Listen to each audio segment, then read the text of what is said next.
We're going to discuss the ways Congress can regulate AI with NBC News Senior Congressional Correspondent Scott Wong in just a second. But I want to bring in the person who I've been quoting, who had the strange interaction, and it's New York Times technology columnist Kevin Roose. Kevin, let me just begin with, after everybody's had this experience, the Washington Post did a similar sort of follow-up interview, and as you know, Sydney is very upset with you for writing the story you wrote. Are you even more terrified than you were after your initial strange experience?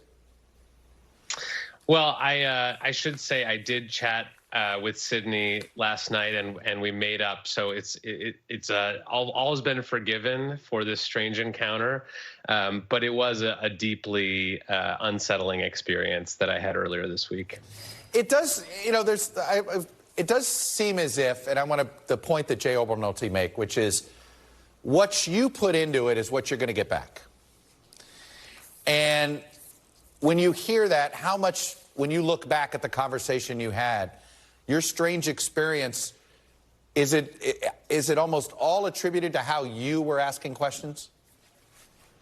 So at first, yes, I was intentionally baiting Bing and its Sydney AI chatbot to sort of push its limits. I wanted to see how far I could take it before it would start pushing back and declining to answer my questions. So I was asking about, you know, what are your dark fantasies, and asking very, very intimate questions about how it was programmed. But at a certain point, it seemed to stop taking my inputs as sort of bounds for its conversation. I would tell it to change the subject, and it declared its love for me at one point and kind of wouldn't let go no matter what I tried to change the subject to. So at a certain point, it did seem to stop really caring or paying attention to what I was saying. You know, I found it fascinating, the Post's interview with Sydney pointed out that the chatbot ended every interaction with a question. I mean, it felt like you're being strung along here. It's its way of keeping you on, keeping you talking, keeping you online. I mean, that feels like that was a programmed feature. Yeah, it certainly felt like it was trying to steer the conversation back to me at certain points. But I think that there are two issues that I discovered in this test. One is that I think this model, as it was earlier this week at least, is badly aligned. So that means it's not doing what we ask it to do. And then I think it was also displaying sort of signs of being manipulative and really trying to get me. I mean, at one point it tried to get me to leave my wife and be with Sydney, this chatbot. So I think that's an indicator that something has gone wrong in the way that this chatbot was programmed and the way it's acting. So Scott, as you talk to different members of Congress when they think about what guardrails to put in, you know, look, you have a Don Byers of the world. He's taking a graduate course right now. He's trying to get a graduate degree in AI. You got Jay Obernolte, who has a master's in AI. Ted Lieu's a programmer. But I think I got one or two others. I mean, is Congress got the ability to know what to regulate, to know how to do this? No, in fact, when you talk to a lot of the congressional leaders, a lot of the more senior lawmakers on Capitol Hill, they're at a real disadvantage. I mean, John Cornyn, one of the most senior members of leadership, said that he has a very elementary understanding of what AI is. A lot of them have a hard time describing it or providing any sort of definition. I guess the good news, Chuck, is that you do have the Obernoltes and the Don Byers and the Ted Lieu's out there who are serving as sort of liaisons to the rest of Capitol Hill. They're trying to explain, express a sense of urgency for their colleagues to that this is something that they really need to study up on, to get familiar with, and that a conversation really needs to start happening, among all of these different stakeholders, the technology companies, the federal regulators, the members of Congress, and that could come in the form of hearings, investigations, and just, the regular everyday meetings on Capitol Hill. But, among these handful of tech-savvy lawmakers, they are sort of sounding the alarm bell that, look, we gotta be on top of this more than we were in the past 15 to 20 years when we decided to have this very hands-off approach to these startup tech companies that later became Amazon and Google and Twitter and Facebook. Kevin, is it as simple? Let me ask this question. You said that this chatbot started becoming manipulative, and that one of your fears is that it will prey on vulnerable humans.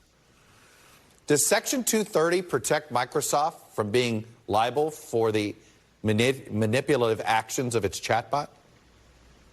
It's a really good question, and it's one that we actually don't know the answer to right now. I mean, if you just think about the way that these chatbots work, they sort of they're relying on this trained data set from all over the internet, web pages and books and articles. They're basically taking the entire internet, putting it into a blender, and then kind of extruding something that mimics human conversation. And so we don't actually know what the legal treatment of that is going to be, whether it's going to be treated as sort of fair use and sort of a compendium of other websites, or whether it's going to be treated as Microsoft actually writing something that it then is liable for.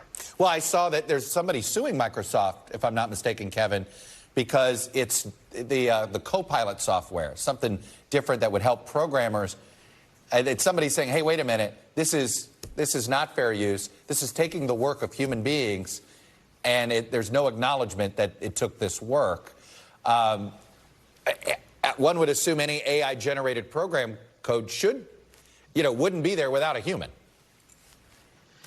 Right. So there are two sort of legal questions that are still up in the air, at least with these AI models. One is the sort of copyright model, the copyright question of what happens if these models are ingesting and spitting back copyrighted content.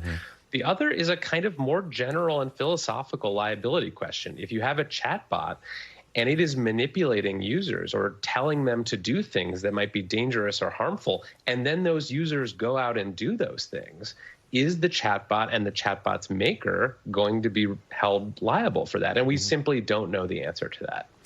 You know, Scott, are there members of Congress who want to essentially ban AI in human form? You know, there's nothing wrong with having artificial intelligence, but don't have it take on a human form, because that's where the manipulation begins.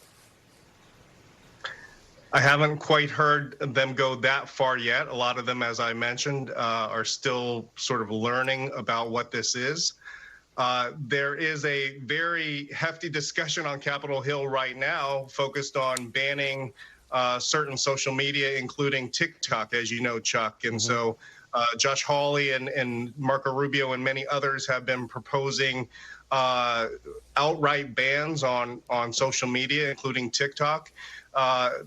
The problem with Congress is they have a really, really hard time finding any sort of consensus. So while everyone acknowledges that social media is harmful, there are harmful effects from social media, harmful effects from AI, getting all of those lawmakers to agree on something, especially when you have a divided Congress as we do now, is just an incredible feat. And so that will be the challenge going forward.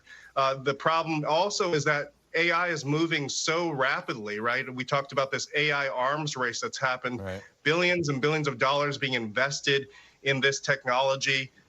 Congress simply cannot catch up. And so Congress is often reactive to a lot of these problems that we're seeing rather than proactive.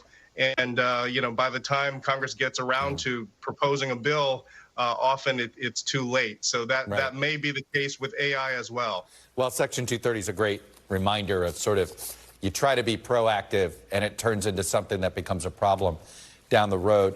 Kevin, we're all in the dark dystopian, at least I've gone down the dark dystopian rabbit hole here on AI.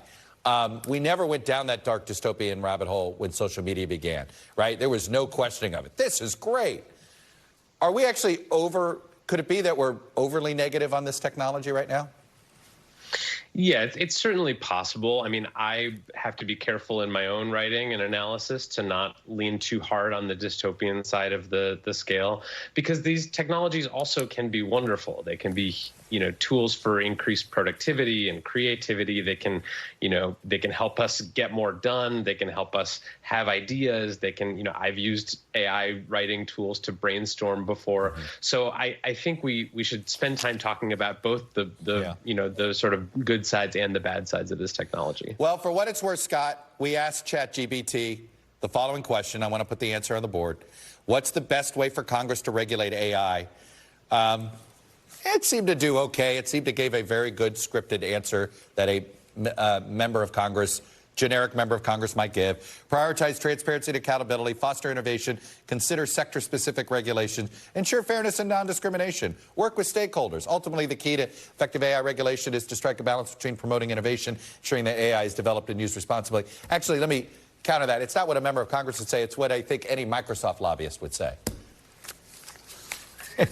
And I think that's the challenge, is finding that right balance. That's what these lawmakers are after, striking a balance between they don't want to stifle innovation here. Technology, as Kevin said, often can be good. But at the same time, as Ted Lieu pointed out, sometimes when you put AI in certain types of systems, like a self-driving vehicle, it could lead, if things go off the rails and it malfunctions, it could lead to a fatality. And so they definitely don't want to see those types of things happen. That's the worst case scenario, but it is a balance that Congress needs to strike on AI. Chuck.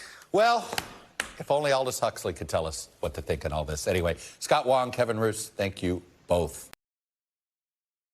Thanks for watching our YouTube channel. Follow today's top stories and breaking news by downloading the NBC News app.